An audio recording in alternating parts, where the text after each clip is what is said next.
காலை ஒளி. எழுதியவர் திருமதி டோரா எட்வின். இந்த நாளிலும் என் பாதத்தில் அமர்ந்து என் முகத்தை உற்று நோக்கு.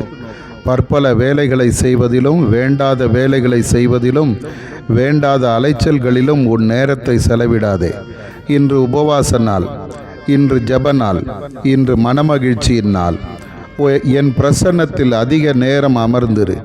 என் வல்லமை உன் மீது இறங்கி வரட்டும். உற்று கேள். என் சத்தம் உன் காதில் ஒலிக்கும் வரை காத்திரு. நான் உன் தேவன், உன் இரட்சகர், உன் மீட்பர், உன் நல்ல மேய்ப்பர், உனக்காக மரித்து உயிர்த்தவர், உனக்காக பரிந்து பேசி கொண்டிருப்பவர், உனக்காக திரும்பவும் வரப்போகிறவர். உன் தலையை உயர்த்து, எதிர்பார்ப்புகளோடு காத்திரு. நான் மாறாவை மதுரமாக மாற்றுவேன். நீ பிரச்சனை என்று கருதும் இடத்தை ஆசீர்வாதமாக்குவேன். வனாந்தரம் வயல்வெளியாகும். உன் இருள் வெளிச்சமாகும். உன் துக்கம் சந்தோஷமாக மாறும். உன் வழிகள் வெளிச்சமாகும். உன் பாதைகள் நேராகும்.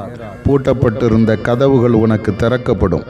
எல்லாவிதமான சூழ்நிலைகளும் மாறி உனக்கு சாதகமாக முடியும்.